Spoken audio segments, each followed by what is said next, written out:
नाज़रीन, हम में से हर कोई कामयाबी हासिल करना चाहता है, अपना नाम अपना मुकाम इस सोसाइटी में बनाना चाहता है, लेकिन ऐसा होता नहीं। हम में से कुछ लोग कामयाब होते हैं और कुछ ज़िंदगी की दौड़ में कहीं बहुत पीछे रह जाते हैं। ऐसा क्यों है? अगर हम सभी अमीर, कामयाब, बासर या मशहूर बनना चाहते हैं तो हम में से सिर्फ चंद एक लोगों को ही ये कामयाबी क्यों मिलती है? आज की इस वीडियो में हम आपको इसी क्यों का जवाब समझाने की कोशिश करेंगे और वो वजूहात, वो डर, वो खौफ बताएंगे जो किसी भी इंसान को कामयाब होने से रोकते हैं। नाज़रीन, जिस तरह हर चीज़ की एक कीमत होती है, इसी तरह कामयाबी की भी एक कीमत है जिसे अदा कर पाना हर शख्स के बस की बात नहीं। आपने अक्सर लोगों को सुना होगा कि हालात ने साथ नहीं दिया, किस्मत ने साथ नहीं दिया, ये वजह हो गई, वरना मैंने ऐसा कर देना था, अगर ऐसा होता तो मैंने वैसा कर देना था। ये सब बहाने हैं। हालातों, वाक़यात और प्रॉब्लम्स तकरीबन सभी की एक जैसी होती हैं। उन प्रॉब्लम्स को फेस करने का आपका एटीट्यूड होता है जो डिफाइन करता है कि आप कामयाब लोगों में से हैं या नाकाम लोगों में से हैं। आप अक्सर देखते होंगे दो सगे भाई जो एक ही घर में पैदा हुए, एक साथ जवान हुए, दोनों के पास कामयाबी का एक जैसा मौका था, लेकिन फिर भी ज़िंदगी की दौड़ में एक कामयाब हुआ और एक पीछे रह गया। जब पैसा, मौका, हालात सब एक जैसे थे तो फिर क्या वजह थी एक की कामयाबी और दूसरे की नाकामी की? इसे एक इंग्लिश कहावत से समझने की कोशिश करते हैं। मशहूर अमेरिकन मुसन्नफ़ और स्पीकर टोनी रॉबिन लिखते हैं, your problem is not lack of resources, it's lack of resourcefulness. इस छोटी सी लाइन का मतलब अगर आप समझ जाएं तो बहुत से मसले हल हो जाएंगे। इसका मतलब ये है कि रिसोर्सेज का ना होना एक मसला नहीं है। यानी अगर आप गरीब हैं, आपके पास पैसे नहीं हैं, ऐसे हालात नहीं हैं कि आप कोई काम शुरू कर सकें, तो ये कोई इतना बड़ा मसला नहीं है, बल्कि असल मसला रिसोर्सफुलनेस की कमी है। यानी जो मुश्किलात आपको दरपेश हैं उन पर काबू पाने के लिए कोशिश का ना करना असल मसला है। यानी अगर आप खुद को तैयार कर लें, हिम्मत करें और मुश्किलात से निकलने की कोशिश करें तो आप ज़रूर कामयाब होंगे। लेकिन अगर कोई इंसान जिसमें टैलेंट भी है, वो इस काबिल भी है कि मेहनत करके कामयाब हो सकता है, इस माशरे में अपना एक स्टेटस, एक मुकाम बना सकता है, वो सब करने की सलाहियत रखते हुए भी क्यों कुछ नहीं कर सकता? नाज़रीन, कामयाब और नाकाम लोगों में एक बहुत बड़ा फ़र्क ये भी है कि कामयाब लोग अगर ड्रीम देखते हैं, ख्वाब देखते हैं, तो फिर उसको डिज़ाइन करते हैं, जबकि हम अगर किसी मोटिवेशनल स्पीकर को सुन के अपने ड्रीम्स लिख भी लें, अपने टारगेट सेट कर भी लें, तो हम उसका फॉलो अप नहीं करते। मैं यहाँ पे आपको मिसाल से समझाने की कोशिश करता हूँ कि मेरा ड्रीम है कि मैंने एक गाड़ी बाई करनी है और उसकी कीमत 10 लाख है और मैंने इसको डिज़ाइन ये किया कि मैंने उसको 5 महीने में बाई करना है। अब उसको मैं डिवाइड करूँगा, यानी मैं डिज़ाइन कर रहा हूँ, उसको मैंने 5 महीनों पे तकसीम किया और हर माह में मेरे पास 2 लाख रुपए सेविंग होनी चाहिए। अब हर माह मुझे चेक करना चाहिए, फॉलो अप करना चाहिए कि क्या मैं वो 2 लाख सेविंग कर पा रहा हूँ और मैं अपनी टारगेट में कहाँ पे खड़ा हूँ। ये लाइन तो आपने ज़रूर सुनी होगी, ख्वाब ज़रूर देखें, क्योंकि ख्वाबों के साथ मसला ये है कि ये पूरे हो जाते हैं, लेकिन फिर भी कुछ लोगों के ख्वाब अधूरे क्यों रह जाते हैं? इसकी सिंपल सी वजह यह है कि वो कोशिश ही नहीं करते। यानी ख्वाब तो देखते हैं, लेकिन इस ख्वाब की ताबीर पाने के लिए हाथ पांव नहीं हिलाते। वो ज़िंदगी में अव्वल तो अपना कोई गोल ही सेट नहीं करते, उनके पास कोई प्लान ही नहीं होता, और अगर कभी प्लान बना लें, कोई गोल सेट कर लें, तो अनजाने खौफ की वजह से इसे पोस्टपोन करते रहते हैं, उसे मुलतवी करते रहते हैं। ये डर, ये अनजाना खौफ आखिर होता क्या है? तो नाज़रीन, ये वजह उनकी नफ्सियात से रिलेटेड है। इंसान के अंदर का डर, उसका अपना खौफ ही असल वजह है जो उसके ख्वाब पूरे होने से रोकता है, जो उसको कामयाबी की राह में हायल सबसे बड़ी रुकावट है। वो खौफ क्या है? वो डर किस चीज़ का है?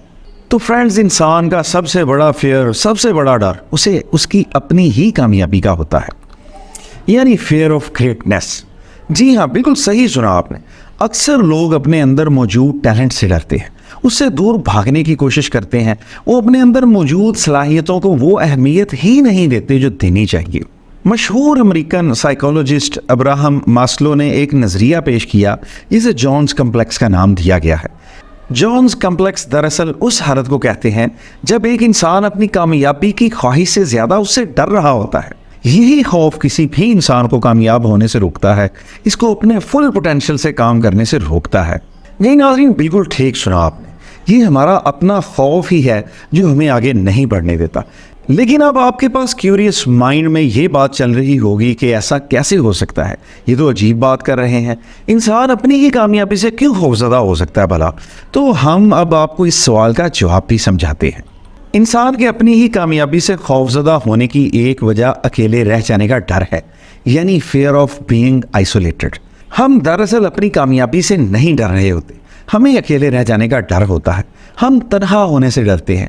इस बात को यूं समझ लीजिए कि जब भी कोई इंसान कामयाबी के लिए जिंदगी की रेस में जीतने के लिए कोशिश शुरू करता है तो उसे बाकी क्राउड से, बाकी लोगों से, सारे रिवर से हट के तन्हा होकर चलना पड़ता है। कोई मुकाम हासिल करने के लिए सबसे पहले तो एक फर्द अपनी सलाहियतों को जानता है कि उसमें ऐसा क्या टैलेंट है जिसे वो मनवा सकता है।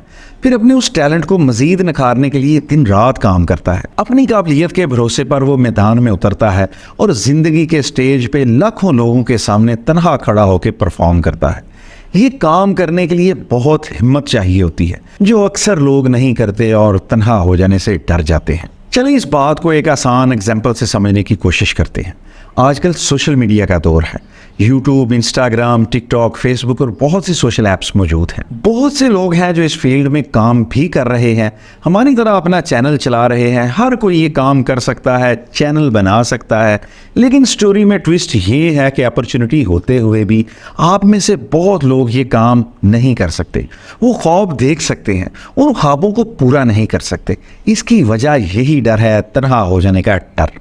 जाहिर है जब आप इस काम के लिए एफर्ट करेंगे, कोशिश करेंगे, तो आपको अपने कंफर्ट जोन से बाहर निकलना पड़ेगा, बाकी लोगों से हट के चलना पड़ेगा। मगर आपके अंदर ये डर होता है कि मैं ये काम करूंगा तो क्या होगा, मैं तन्हा हो जाऊंगा, लोग क्या कहेंगे।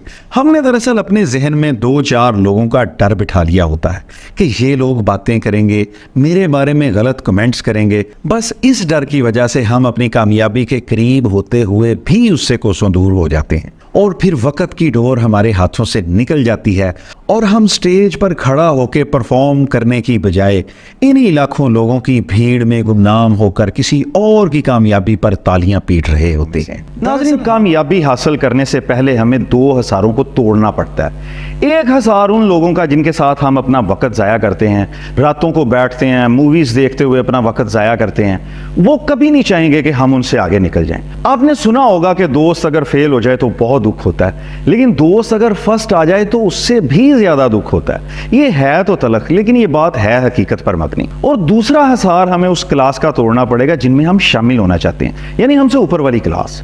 वो कभी नहीं चाहेंगे कि नीचे से उठ के एक बंदा ऊपर आए और उनकी बराबरी करे।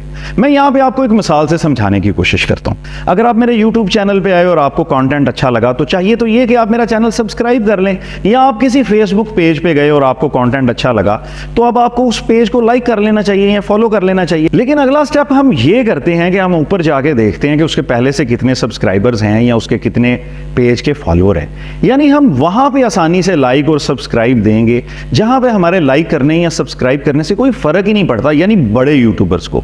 और एक ऐसा यूट्यूबर जो बिगिनर है, उसका कंटेंट भी अच्छा है लेकिन वो आपकी क्लास का है, लेकिन हम उसको सपोर्ट नहीं करेंगे और भीड़ में खड़े होकर बड़े यूट्यूबर्स के लिए उनकी कामयाबी पे तालियां बजा रहे होंगे। दरअसल हम अपने मुआशरे के बनाए रूल्स, नॉर्म्स एंड वैल्यूज को फॉलो करने के इतने पाबंद हो जाते हैं कि इसके पीछे हम अपनी इनफरादियत, अपनी इंडिविजुअलिटी ही खो देते हैं।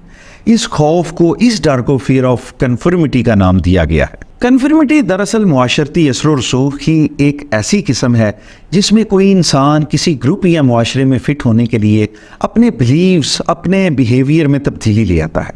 वो अपनी इनफरादियत छोड़ के आम लोगों जैसा होने की कोशिश में रहता है। लोग अपनी पूरी जिंदगी इन दोनों सिचुएशंस में, यानी impulse of individuate and impulse of conformity के दरमियान ही आगे पीछे होते गुजार देते हैं। कभी सोचते हैं, हिम्मत करते हैं, कोशिश करना चाहते हैं, लेकिन अगले ही पल फियर ऑफ कन्फर्मिटी उन्हें वापस उसी कंफर्ट जोन में ले जाती है। अब आप दोस्तों को ये पॉइंट समझ आ गया होगा कि ज़्यादातर लोग तन्हा खड़े होने या मुख्तलिफ होने की हिम्मत ही नहीं कर पाते। वो इससे खौफजदा ही रहते हैं और कंप्रोमाइज़ करके सारी ज़िंदगी अपने फुल पोटेंशियल से बहुत कम कामयाबी पर ही गुजार देते।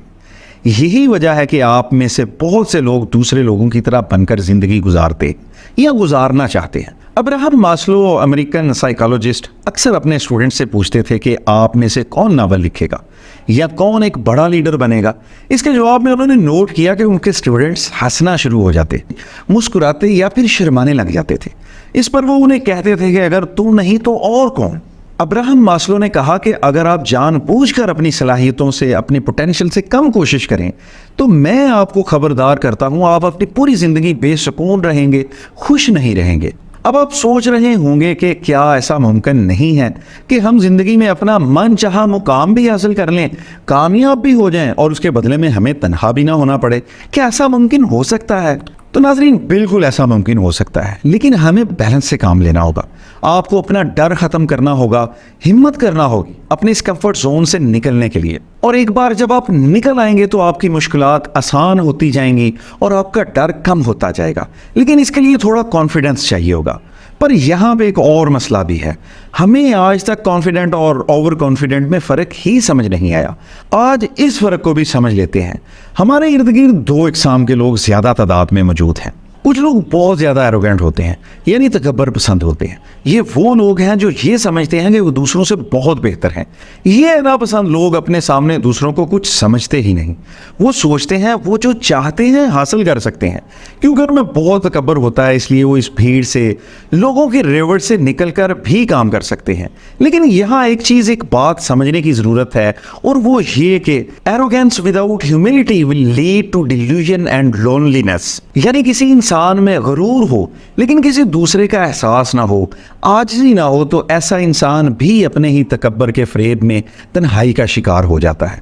वो कामयाबी तो हासिल शायद कर ही ले, लेकिन एट द एंड वो बिल्कुल तन्हा हो जाता है। इन्हें उनका ओवर कॉन्फिडेंस ही ले डूबता है। लेकिन दूसरी तरफ ऐसे लोग भी हैं जो इस कदर आजिज़ी पसंद होते हैं, इतने हम्बल होते हैं कि खुद को अहमियत ही नहीं देते। उन्हें ये लगता है कि वो अहम नहीं है, मुनफरद नहीं है, वो इम्पोर्टेंट नहीं है। वो अपनी इसी हम्बल नेचर की वजह से, इसी आजिज़ी की वजह से ही पीछे रह जाते हैं और कभी भी कोई बड़ा काम करने की कोशिश ही नहीं करते। उनमें इतना कॉन्फिडेंस ही नहीं होता।